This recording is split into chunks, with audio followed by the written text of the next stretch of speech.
يا ابو الصحاب، عامل ايه؟ يا رب تكون كويس. جاي لك النهارده يا ابو الصحاب بفيديو ما تخفوا زيطه بقى. ايه كميه الزيطه والصياح ده؟ الاهلي فعلا طلع اللي هو بيمثل مصر في المكسب والخساره، كل الناس فرحانه. عموما قبل ما اخش في الفيديو وتفاصيل الفيديو يا ابو الصحاب، حابب اوجه رساله واعتقد ممكن تكون الاخيره، مش عايز احكي في المحكي كتير، بس علشان حصل معايا موقف يعني فاحكي ليكم.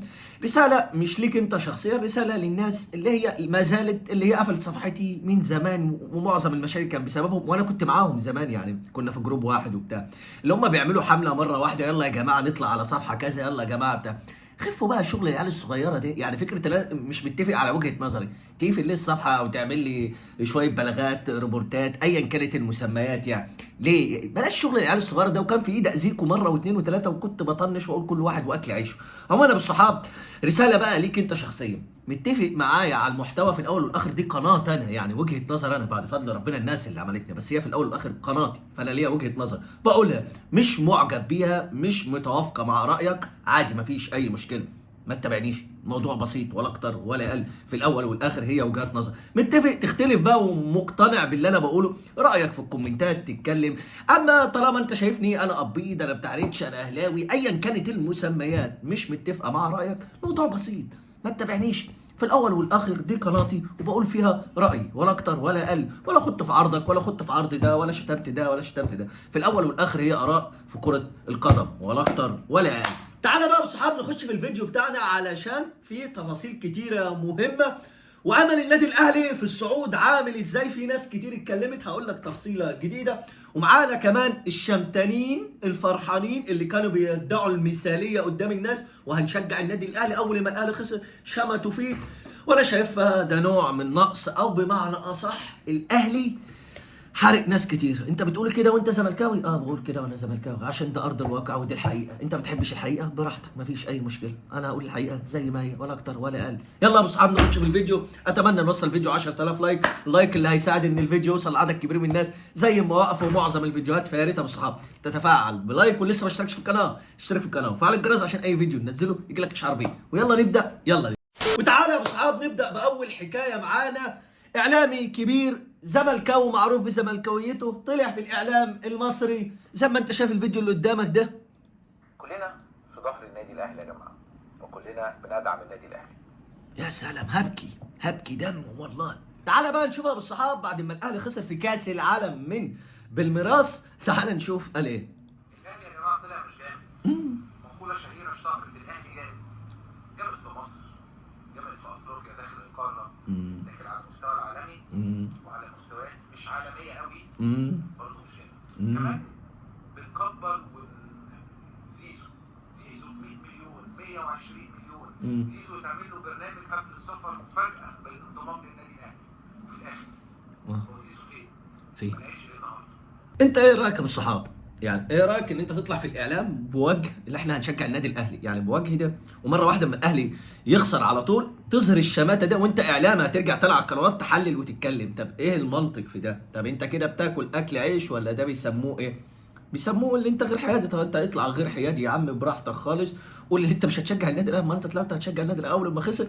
يلا بقى تعالى يا اهل، فين احسن نادي في الكون؟ فين النادي؟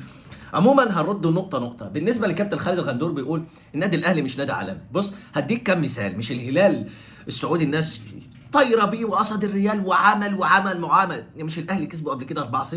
الاهلي كسب اتحاد جده اللي هو بطل الدوري السعودي اصلا، وكريم بنزيما كان لسه واخد الكره الذهبيه، وكانتي كسب ولا لا؟ كسب انديه كبيره او مش عايز اتكلم على العين فرقه كبيره وكل حاجه، بس كسب انديه كبيره، وانديه حتى كمان في كاس العالم للانديه، يعني واخد يجي اكتر من 4 برونزيه. وفي نفس الوقت كمان فكره ان هو مش موفق، قدم اداء سيء، وده مش شكل النادي الاهلي، ولعب نفس الفرقه بالميراس وكان كسبها قبل كده عادي، بناء عشان يقول لك لا ما في فروقات عالميه. والله ما في فروقات، والله ما في فروقات عادي. الفكره مدرب واسلوب اللعب على ارضيه الملعب. اما فكره انت تظهر الشماته، كل واحد يحل له رايه بالنسبه للجمهور. انا بتكلم هنا كاعلامي، واحد بيطلع على القنوات بيطلع يقول احنا في ظهر النادي الاهلي يا جماعه وهنساند النادي الاهلي، مره واحده اول ما الاهلي يخسر يظهر الشماته عشان اللي بيتابعوه زملكاويه. الله يا كابتن خالد احنا كمان، يبقى مين اللي بيجري ورا الريتش ومين اللي بيعمل؟ طب ما انا يا حبيبي في امكاني كنت اطلع احفل وراه وش، بس ده مش منطقي. افهم ليه الدوري المصري احنا كنا بنلعب فيه. شوف اما الاهلي كان بيتعادل وبيخسر كنت بطلع فرحان ومبسوط عشان هو بلعب في نفس الدوري اللي انا فيه وعايز الزمالك ياخد الدوري. خليه كان بيلعب في مباراه الكاس مش عايز الاهلي يكسب خالص. اي حد منافس مع الزمالك في بطوله فيها الزمالك طبعا مش عايزه يكسب، وهطلع احفل عليه واروش عليه. هل انا اصلا موجود في البطوله دي بطوله عالميه اصلا، واللي بيمثل فيها مصر النادي الاهلي فقط لا غير. فانا هشمت في ايه؟ هفرح في ايه؟ ده انا عايز الاهلي بالعكس كمان يكسب. هقول لك ليه؟ انه يسوق لعيبه مصريه ويسوق الصوره بتاعت مصر بشكل كبير كده، يقول لك ده الدوري المصري فيه نجوم ويقدروا ينافسوا في اوروبا. فده هيسوق لمصر والله. اما فكره ان انا افرح واحفل على نادي، مش نادي بس، 32 فريق في العالم اخر 4 سنين، ان فيفا هي اللي عامله كده، دول اجمد 32 فرقه في اخر 4 سنين 32 فرقه. فانا احفل ايه المنطق؟ يعني ايه المنطق اللي انا احفل على فرقه انا اصلا في بطوله نسخه قديمه خلصت؟ بفكرك والله علشان بس ايه، افكرك اللي انت اي حاجه بتبسطك، يعني هزه الاهلي بتبسطك اكتر اللي احنا مش عارفين ننجح. والله يعني بطوله دوري ابطال افريقيا خلصت، نسخه الكاس اللي الاهلي كان بيشيلها كل اثنين وخميس دي خلصت والله، وعملوا كاس جديد. اول نسخه بيراميدز شالها. كاس العالم للانديه بدات انا ما رحتهاش، خلصت انا ما رحتهاش، النسخه الجديده بدات انا ما رحتهاش. واحفل فين المنطق؟ فين الناس اللي هتحترمني وانا هطلع احفل؟ فين انهي ناس هتحترمني وانا طالع احفل على الاهلي في كاس؟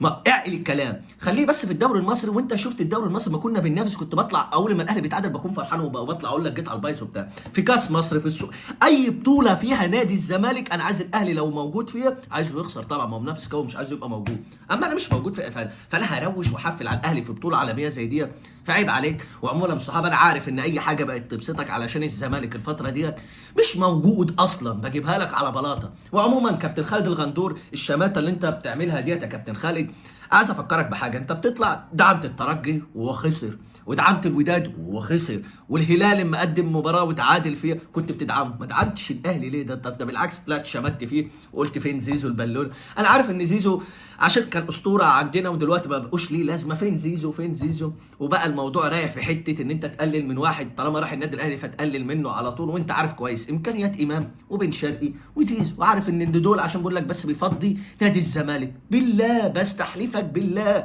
انت لو زملكاوي قدامك امام عاشور فري، بن شرقي فري، زيزو فري، مش هتتعاقد معاهم؟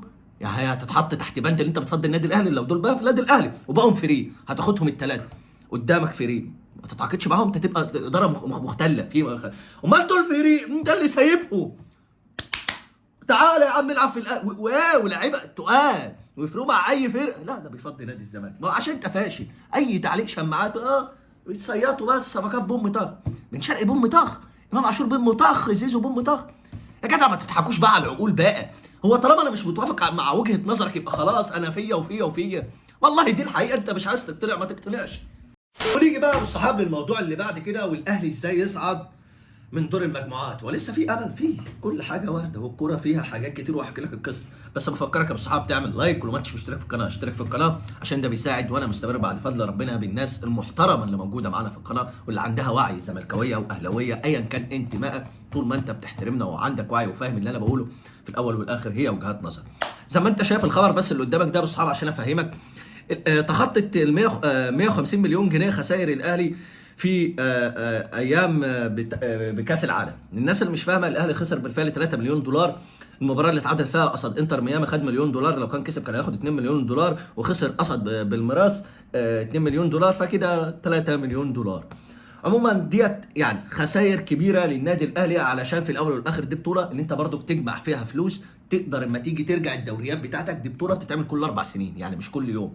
فانت على قد ما تقدر تجمع فيها فلوس عشان لما تيجي ترجع كده لفريقك بطوله دوري افريقيا ايا كان البطولات اللي انت هتعمل، يبقى معاك فلوس كده محترمه تقدر تدعم والتنيك بيكمل مع فريقك على لما يجي ال4 سنين الجايين تقوم برضو كذلك. عموما يا ابو الصحاب، الاهلي المباراه الاخيره كابتن محمود الخطيب، ودي معلومه يعني، جزع اللعيبه يعني بتاع بورتو بالبلدي، في مكافآت برضو بس لازم تكسبوا ايا كانت النتيجه. وهقول لك التفاصيل بالنسبه للاهلي يصعد ازاي. ايا كانت لازم تكسب، يعني تجيب 2 مليون دولار على كمان مكافاه المشاركه، يعني تقدر يعني ميزانيه تقدر تشيل النادي شويه، يعني انت بتتكلم فوق ال 15 مليون دولار ميزانيه الاهلي على ما يخلص لو كسب المباراه الاخيره ديت، غير المليون دولار، غير ال 9.5 مليون دولار مكافاه الدخول، لا هيتلم معاه شويه 15 مليون دولار، ويعني مبلغ هيكون محترم. فكابتن الخطيب اشد تاني على اللعيبه اللي لازم تكسب حتى لو خرجت من دور المجموعات تاخد 2 مليون دولار. نيجي بقى للنقطه المهمه، الاهلي ازاي يصعد من دور المجموعات. بعد فوز انتر ميامي امبارح بصعب على بورتو، الدنيا فعلا اتعقدت علشان كان في صالح النادي الاهلي. حتى لو بورتو كسب انتر ميامي برضه في صالح النادي الاهلي، التعادل في صالح النادي الاهلي، اما خساره بورتو مش في صالح النادي الاهلي. وتعالى افهمك يا صحاب، زي ما انت شايف دلوقتي ترتيب المجموعه 4-4-1-1. عموما يا صحاب، لو الاهلي كسب مباراه بورتو اللي جايه هيبقى معاه 4 نقط، واربع نقط كده يعني هتيجي تبص هتلاقيهم كلهم متوازيين، انتر ميامي بالميراث فهيبقوا متساوي بيهم، هو كده كده بالميراث وانتر ميامي معاهم مباراه. حتى لو بالميراث خسر ما ينفعش الاهلي يصعد على حساب بالميراث، عشان بكل بساطه اول نقطه المواجهات المباشره، وبالميراث كسبت الاهلي، فبناء على كده مش هيعرف يصعد على حساب بالميراث. نيجي للتاني بقى اللي هو انتر ميامي، ده الاهلي اتعادل مع انتر ميامي، فهنا المواجهات المباشره مش موجوده. نيجي نبص بقى على اللي بعد كده، الاهداف. فلو الاهلي كسب بورتو لازما يكسب فرق جونين، علشان بكل بساطه ميسي انتر ميامي سجلت جونين ودخل فيها جول، وفي نفس الوقت برضك الاهلي دخل فيه جونين، فالاهلي لازما يكسب فرق 2 وانتر ميامي يخسر 2-0. فبناء على كده في الحاله ديت الاهلي يصعد على طول، يكسب 2-0 بورتو وميسي انتر ميامي يخسر 2-0. انا عارف لفه بعيده كده بالصحاب، بس عموما لو الاهلي في ايده ان هو يصعد يعمل اللي عليه. يعني ايه بالبلدي؟ يا عم يكسب، خد ال 2 مليون دولار بتوع مكافاه الفوز، وبعد كده ربنا يحلها. انا متاكد منكم اصلا موضوع بالميراث وانتر ميامي يعدوها هما الاثنين، هما كده كده لو هما فهموا التيتا اقول لك انا اتعادل وخلاص والموضوع يخلص وانا وانت نصعد وخلصت على كده، وده الاقرب على فكره. بس عموما هي امال موجوده في كره القدم موجوده، بس الاهلي يعمل ايه بالبلدي كده؟ على الاقل لازما تكسب، علشان ما ينفعش يعني الاهلي يروح وما يجيبش ولا جون في كاس العالم. عيب، عيب. انت فريق كبير وفريق مصري تقدر تجيب اجوان وتلعب ماتشات كبيره والله، ومفيش فرق ما بينك وما بينهم عادي. الفكره بقى اهو انت شبه قربت تطلع، فيا ريت يا عم ريبيرو، انا ببعت الرساله دي، يا ريت يا عم ريبيرو العب كوره يا عم اكنك خلاص خرجت، العب واكسب وحط ال 2 مليون دولار وخلي لعيبتك تستمتع والجمهور على الاقل يبقى رافع راسه بس. واستكمالا بقى بالصحاب للزيطه، ده برضك اعلامي بيطلع في القنوات زي ما انت شايف قدامك يا ابو الصحاب، الاستاذ شادي عيسى بيقول حاسبوا محمود الخطيب قبل ما تحاسبوا الشحات وهاني. لا حول ولا قوه الا بالله. يعني انا مثلا لو كابتن حسين لبيب جاب لي رمضان صبحي مثلا، وجاب لي اسامه ابو علي مثلا، وجاب لي زيزو، يعني انا بديك مثال، ممكن اي حد، مصطفى فتحي، جاب لي اي حد صفقات كويسه، ولقيت مره واحده انا بخسر، هلوم على رئيس النادي؟ يعني انا هلوم على رئيس النادي؟ يعني انتوا شايفين اللوم على الكابتن محمود الخطيب عشان انا شايف نغمه كده ومن بعض الناس؟ ايوه الصفقات الشو، زيزو شو، بن شرقي شو، امام شو، كل دي صفقات شو، يعني مش صفقات تقيله يعني رئيس النادي عمل اللي عليه وجاب لك خط امامي كامل محدش يقدر ينافسه، فعلا تقيل في افريقيا وتقيل فعلا. فما يلوموش على محمد هاني ولا حسين الشحات ولا تريزيجيه ولا المدرب امال يلوموا الكابتن محمود الخطيب؟ لا حول ولا قوه الا بالله. ده مش بس كده بالصحاب، الاستاذ ميزو في القنوات السعوديه هو مقضيها يعني مصيف قنوات سعوديه، الزمالك يا ميزو الثانيين جون اودوار بقى هو اللي طلع امبارح وقال كلام عن النادي الاهلي. انا كراجل مصري حزين على سمعه الكره المصريه من مستوى لاعبي الاهلي ضد بالميراث قدام العالم. لعيبه الاهلي مفتقده السياق كره القدم، لا تستطيع استلام وتمرير الكره، كفايه تفخيم في لعيبه بتتالق فقط ضد الانديه الضعيفه في الدوري المصري واعطوهم الحجم الطبيعي. اما قصه بنتكم شكاير صحيح.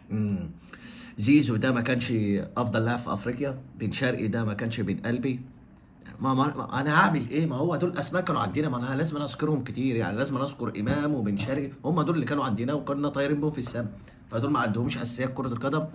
يعني بن رمضان دي صفقه مش كويسه. يعني عايز افهم بس فكره انت تنظر على نادي براحتك كمحلل، ما عنديش اي مشكله، بس بص للنادي اللي انت مسؤول منه يعني يا بيجح شوف الاساسيات ديت موجوده عندنا. ده انت عايز مصطفى شلبي، ده انت شايف مصطفى شلبي افضل وينج في الكوكب كله. اه والله، وفي تصريح قديم اجيبه لك تاني، والنبي لا نجيب مصطفى شلبي نجيب ميدو، وهو بيقول على مصطفى شلبي افضل وينج في الكوكب كله. اسمع. برضه الناس تقول لك ان رمضان صبحي يجي للزمالك. ازاي رمضان صبحي يجي للزمالك؟ مصطفى شلبي انت ده ضد الصفقه دي يعني؟ طبعا. ليه؟ مش عشان رمضان وحش، عشان الزمالك عنده اجمد وينج ليفت في مصر مصطفى شلبي. فارق يا ميدو، بلاش تنظير والكلام الكبير ده. الاهلي لعب مباراه سيئه وطلعت اتكلمت سيئه. الاهلي يقدر يعدي بالميراث، يقدر يعدي، بس المدرب وسوء التشكيله حاجات كتيره ما عرفش يقدم اداء. بس فكره انت تنظر بقى وده سيء للكره المصريه، ولا ما تفخمش. ده لو شلته اصلا من القاره بتاعتنا ما كنتش هتطلع تحلل المباراه دي. الاهلي في كاس العالم، يعني لو الاهلي اللي انت بتنظر عليه ده مش موجود هتحلل على مين ولا هتتكلموا على مين؟ فالاهلي هو اللي موصل للكره المصريه، والقنوات تطلع تتحارب وتجري وراه بسببه هو. بسببه ده بعد فضل ربنا يعني، بسببه. فانت لو اصلا يا استاذ ميدو التنظير اللي انت عمال تنظره ده، لو ما فيش الاهلي ما كنتش هتطلع تتكلم في حاجه اصلا. ما فيش فين الفريق مصري، في زمالك، في بيراميدز، ما فيش حد. فيا ريت يعني يا ميدو التنظير ده وفره للفريق اللي انت المفروض مسؤول عنه ومسؤول عن كره القدم. تشوف الصفقات وتشوف العته اللي موجوده عندنا، عشان لحد اللحظه ديت يعني المفروض يعني مره كاس عالم. يعني نسخه قديمه خلصت، نسخه جديده جت يا جدع. يا اروح ابقى حصلت، بص ارجع يعني هتبقى 32 فريق ابقى ال 50، ما عنديش بس اروحها مره، فرح جمهورك مره، من حقك يعني. امال انا ولا عارف اعمل اي حاجه وعمال انظر على ده وده وده واعمل نفسي بروف وعندي البيت مخروب. ما تقولوا كلام يعقل. وبس كده، وده كان الفيديو بتاعنا النهارده يا اصحاب. اتمنى يكون عجبك. مستني بقى وجهه نظرك في الكومنتات على المواضيع اللي انا اتكلمت عليها. وفي الاول والاخر بالفعل انا بستني رايك ودعمك ورد غيبتي في الكومنتات، ده بيفرق معايا وبعرف مين المحترم وفاهم واللي واقف في ظهري بجد. شكرا لكم وشكرا للناس المحترمه بالذات اللي بتقف في ظهري في اوقات صعبه. يعني ما بيحصل علينا هجوم من يعني الفيديوهات بتاعتنا بتقع ومشاكل بتحصل في الصحه والكلام ده، لا الناس هي اللي بترجعني تاني. فشكرا ليكم على دعمكم، وانا متاكد ان الناس يعني المحترمه والفاهمه هتنها في ظهرنا. شكرا ليكم. اتمنى نوصل الفيديو 10000 لايك، واللي لسه ما اشتركش في القناه اشترك في القناه وفعل الجرس عشان اي فيديو ننزله يجي لك اشعار بيه. وانا بقول كفايه كده، وان شاء الله نتقابل في فيديوهات جديده. وسلام.